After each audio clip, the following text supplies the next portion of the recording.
Hey guys, Aaron here from MTG Challengers, and welcome to the first deck tech for the Journey into Nyx's Season of Standard. Today I'll be showing you my updated version of USA Control. So Journey into Nyx blessed us with quite a few great cards for Constructed, not the least of which were some that could be extremely useful for blue-white-red control in the coming format, both mainboard and sideboard. So let's get right into the cards here. Firstly, and probably most interestingly, I'm actually not playing the 1 Aetherling that most 3-color control decks were in the last format, nor am I playing no creatures at all. I'm actually playing 2 in the form of a pair of Keranos, God of Storms. So this is a new god that a lot of people, including myself, were extremely excited about when it was spoiled. Immediately when I saw this guy, I knew I wanted to try a couple in a USA Control build. He's just a card and board advantage engine, either bolting their stuff or drawing you answers.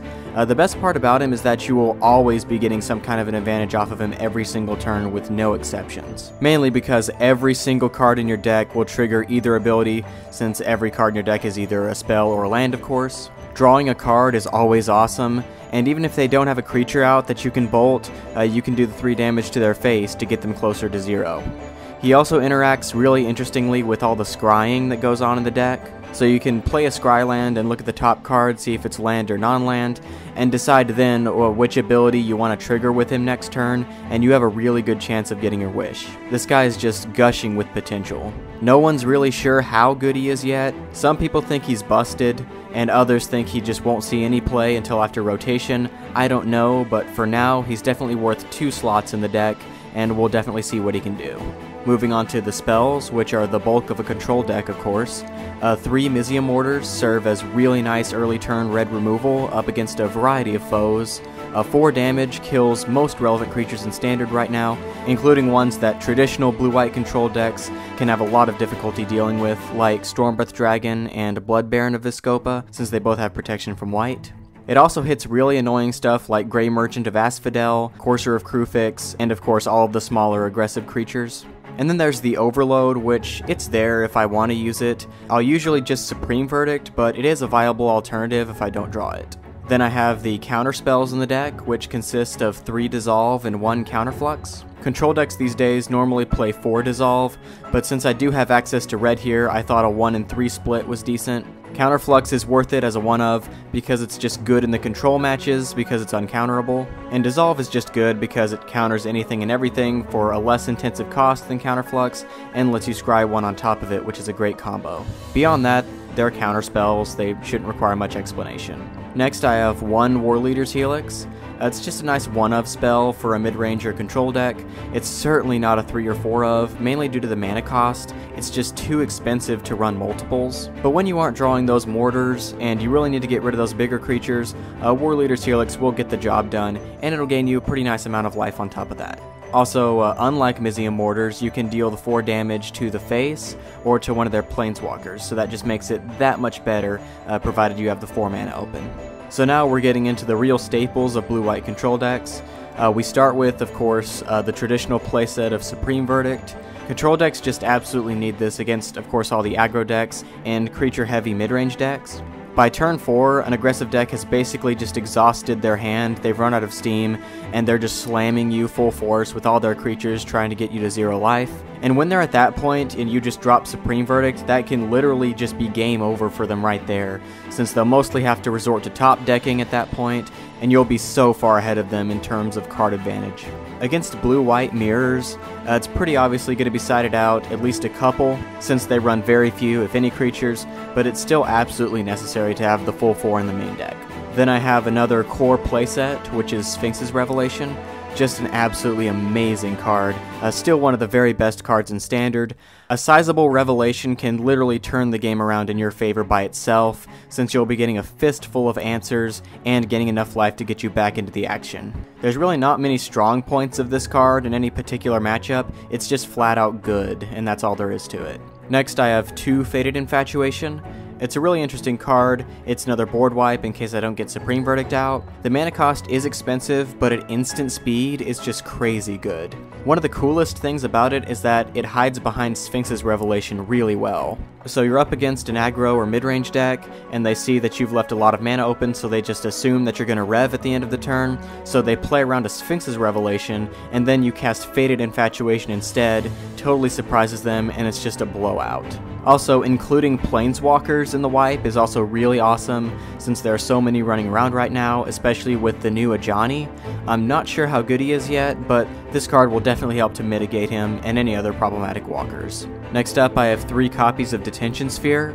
I'd like to run 4, but I just had to make some room since this is 3 colors. Beyond that, it's just an incredibly versatile and awesome card to deal with just about any problems you run across. A creature, enchantment or artifact, a planeswalker, it really shines against things that copy themselves like Pack Rat, or Burning Tree emissaries when they're chained together, particularly Thassa, God of the Sea, and the new gods Aetherios and Iroas. And any kind of tokens, of course. This is just the #1 card that demolishes any kind of token strategy. Next up, I have a really cool and interesting new card from Journey into Nyx, which is Dictate of Kruphix, 2 copies of it. It's just awesome for card advantage. It having flash is really what makes it playable at all, since you can flash it in after their turn and before your upkeep, so you get to draw the extra card first. And control decks are just fine with their opponents drawing more stuff, as long as they keep drawing more answers to it. This card definitely has potential, and I'm really excited to see what it can do here as a 2-of. Then I have the typical playset of Jace, Architect of Thought, an awesome engine for card advantage with his -2, which is what most people generally use him for. Since you pick the pile in the end, you'll always win with him, and his +1 can protect himself and you pretty well against aggressive decks with a lot of 1 and 2 powered creatures. His ultimate, it's just there. I almost never get it off, and it's really rarely used since you'll just be using the -2, but I suppose that it does have the potential to close the game out, but again, the -2 ability is really where you want to be with him. Next up, I have probably the most interesting win condition in the deck, Assemble the Legion, 2 copies here. It's just a way to gain inevitability over decks in Game 1.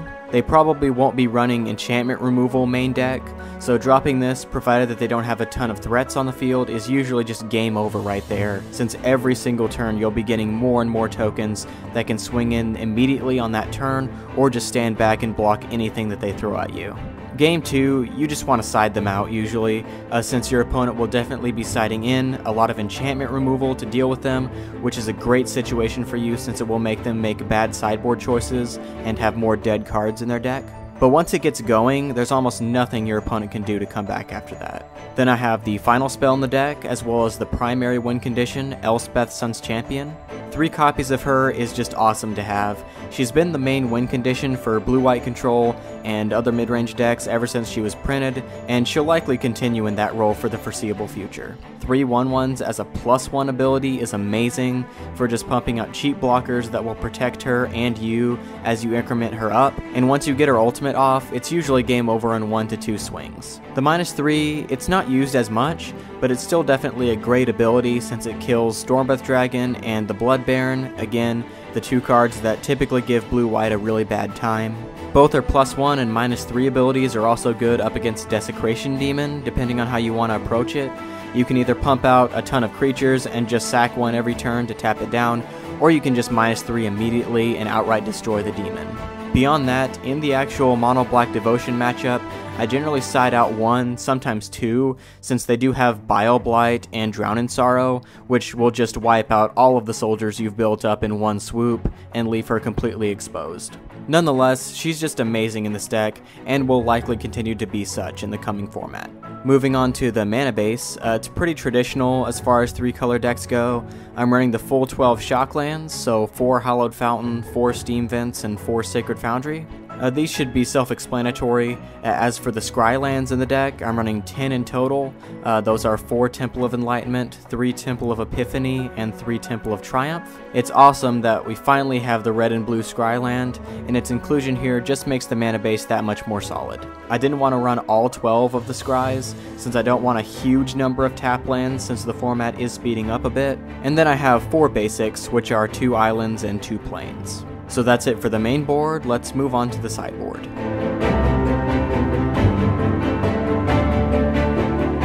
Starting things off, I have 3 copies of Gainsay.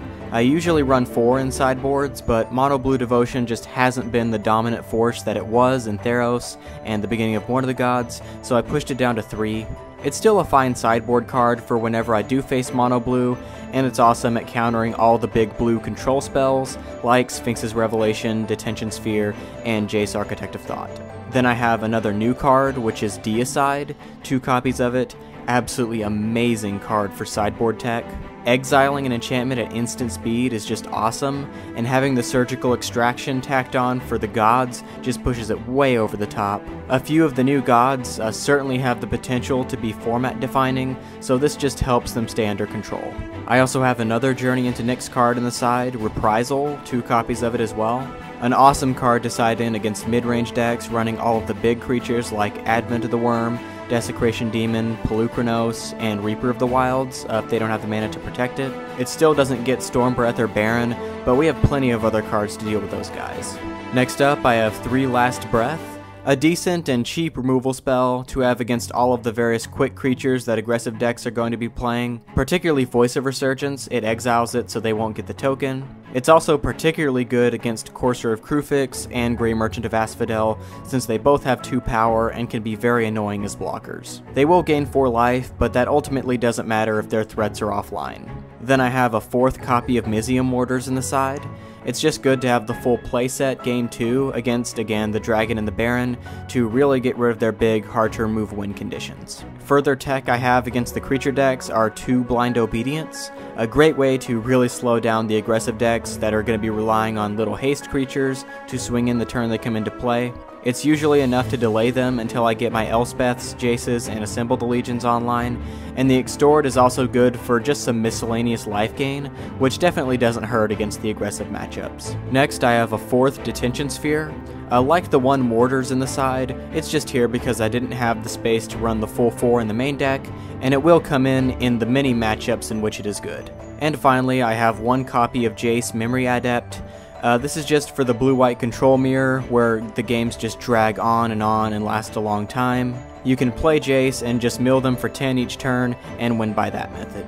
So that's it for this deck tech. Thank you all very much for watching. To see these decks in action, click the annotation at the end of this video to see the gameplays, and also be sure to subscribe to the channel and like the Facebook page to support the continuation of this project. Thanks for visiting, and if you like what you see, subscribe for more Magic the Gathering content.